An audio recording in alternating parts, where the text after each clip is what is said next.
All right, let's take a look at our warm-up here. So, have you ever stayed up late at night pondering the world's mysteries? Like, where did we all come from? Or is there life beyond this planet? Or do beavers benefit beetles? Wonder no more. All right, so what's happening here? We have a question about creating a regression equation by hand. So we have our correlation, which is our R. We have the average number of stumps, standard deviation of stumps, average number of beetle, standard deviation of beetle. Now, you usually have to look at the question to figure out which one is the X and which one is the Y. So it says, use the statistics provided to find the regression equation that predicts clusters of beetles using the number of cut stumps. All right, so that implies that the stumps are the X's because that's what we're using to make the predictions, and the Y's are what we're trying to predict. All right, so this would be our SY, Y bar, SX, make that X a little clearer, X bar, and R.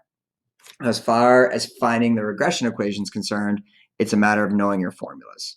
So the slope of a regression equation is R times SY over SX. The y-intercept of your regression equation is y bar minus the slope times x bar. Now, because the second equation requires you to have the slope, you always have to start with this first equation here. So our correlation is 0.916. Our standard deviation of y is 15.638. Our standard deviation of x is 1.204. And then at this point, you're just using your calculator. So 0.916 times 15.638 divided by 1.204. And you're getting a slope of 11.897, we'll go. 11.897. All right. Now, we use this in our second equation. So we've got y bar, which is 25.087, subtracted by the slope, which we just calculated to be 11.897, times x bar, which the problem gives us as 2.217. All right. So we work that out, and again, at this point, it's basically just calculator work. So 25.087 minus 11.897 times the 2.217, and that's going to give us a negative 1.289 if we're keeping 3 decimal points here. All right. So now that we have both of these, you still have to write the equation, all right? Don't do all of this work and then forget to write the equation. So again, whether you write it the algebra way, where you think of it as y equals mx plus b, or whether you write it the stats way, where you think of it as y equals a plus bx, again, I don't care as long as you do it correctly. So if I'm doing it the stats way, it's negative 1.289 plus 11.897. If I do it this algebra way, it's 11.897x minus 1.289. And again, I don't care. Whichever one you want to use is fine by me, as long as you don't forget to actually write the equation. Second question here, if you switch the x and the y, would the correlation change? What about the regression equation? Now, correlation is basically the average of all the zx's times the zy's. So because the average is based on the multiplication of these two values, order does not matter, right? Because multiplication is commutative. So the correlation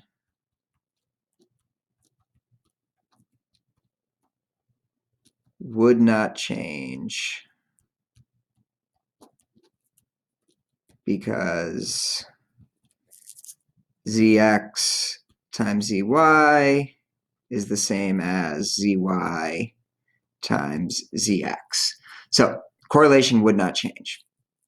The regression equation would change, all right? And the reason is that the slope of a regression equation is r times sy over sx, all right? And division is not commutative. So sy over sx does not equal sx over sy. So the regression equation would change. All right, so important to kind of keep that in your head is that correlation, it doesn't matter if you flip the x and the y's because it's based off multiplication. Regression, which has an element of division in it, the order is going to make a difference because it's going to change your slope. All right, so let's take a look at the back here. All right, run differential, which is the runs scored minus runs allowed in baseball, can be a very effective statistic for predicting how many games a team will win. Here are the run differentials for every major league team in the 2018 season and the number of games the teams won. All right, use this data in your calculator to find the regression equation for predicting wins using run differential. All right, so you're going to need to start just by putting this into L1 and L2.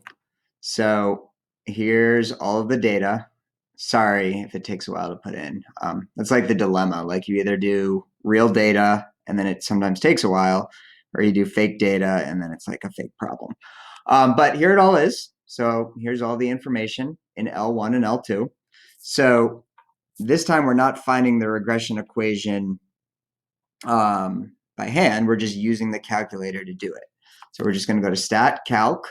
And again, 4 and 8 here are the same exact thing. They just give it to you in either the algebra way or the stats way. Doesn't matter which one you use.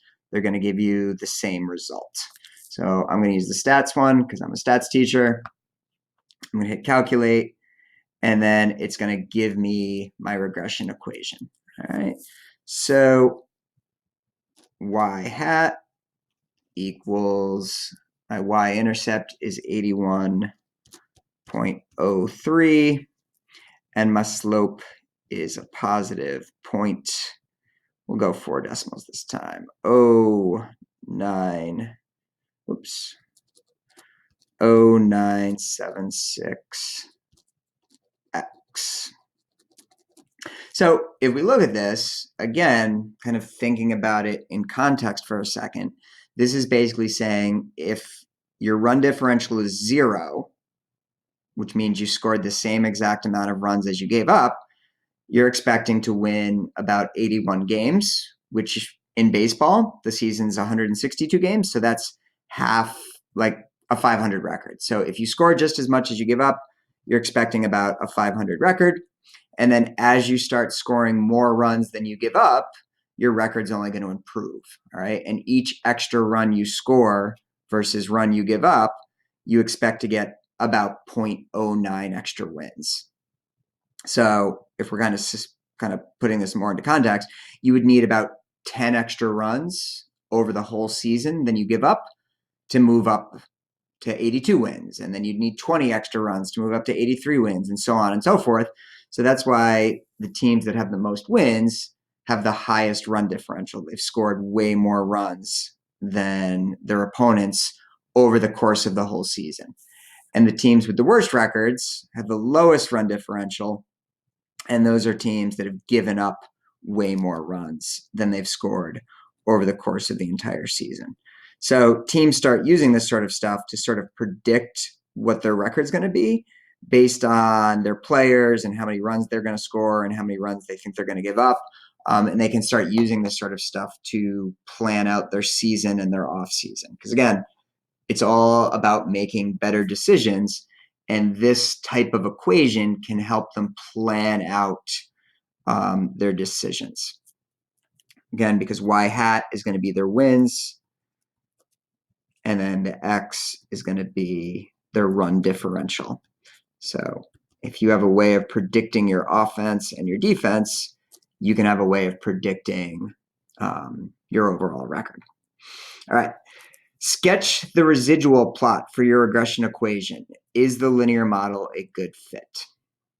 All right, so how do we do that? All right, this is where we have to bring up our calculator. So a residual, let's just start with that. A residual is the actual values minus the predicted values.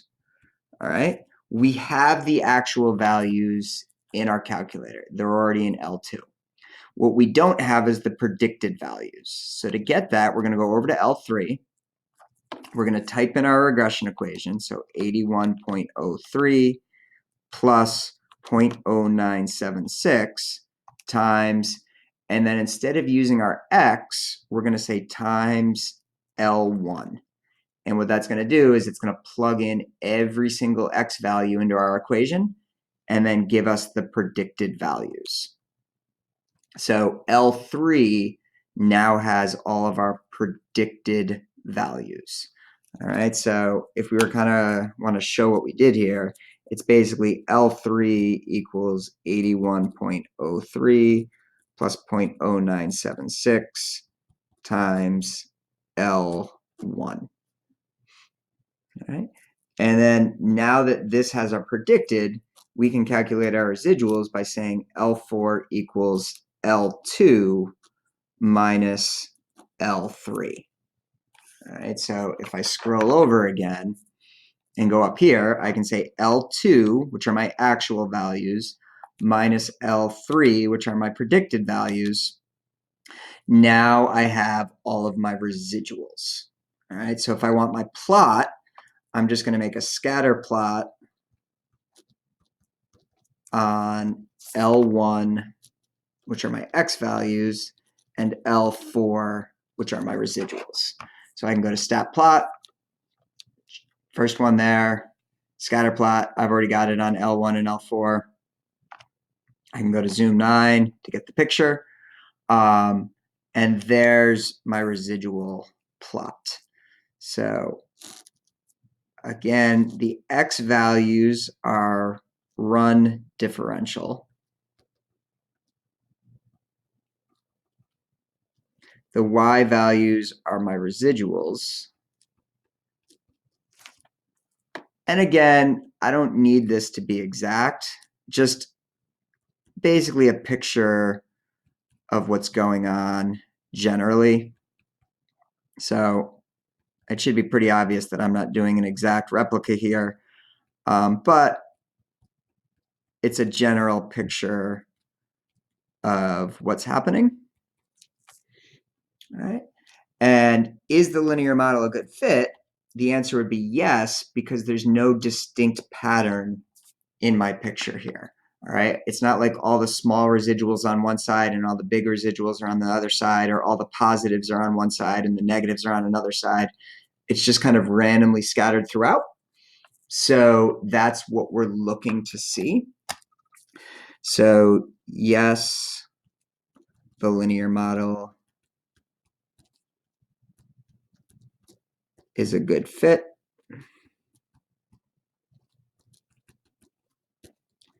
There is no pattern to the residuals.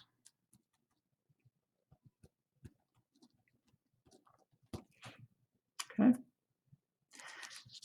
Next, what is the standard deviation of the residuals? All right, so again, we can't do this directly from our calculator. So what we do is we start by running one var stats on L4. All right. So when we run one var stats on L4, so we go to stat, calc, one var stats, we're going to run it on L4. The value that we're looking for is the sum of the squares. All right, this is the sum of our squared residuals. So I'm going to put that right here. Sum of our squared residuals is 577 point, we'll go 3 decimals, 689. All right, to get the standard deviation, I'm doing this. I'm doing the sum of those squared residuals divided by n minus 2. So this right here, we've got n was 30, all right, because there were 30 teams. So now it's just plugging these two numbers into this to get your final answer. All right, so we've got the square root of 577.689 divided by 30 minus 2. So if we're doing that on the calculator, it's 577.689 divided by 28. All right, we get 20.63175. We take the square root of that, and we end up with a standard deviation of 4.54. And then again, just putting this in context, this is wins. So using this equation, sometimes we're going to be more accurate than this. Sometimes we're going to be less accurate than this. But on average, we're going to be able to predict your record within 4 wins, 4.5 wins. All right, so sometimes we might say you're going to win 82 and you actually win 86. Or sometimes we're going to say you're going to win 90 and you win 90, or you win 86. You go lower. You could go lower, you could go higher, it doesn't matter. But this is the average prediction error.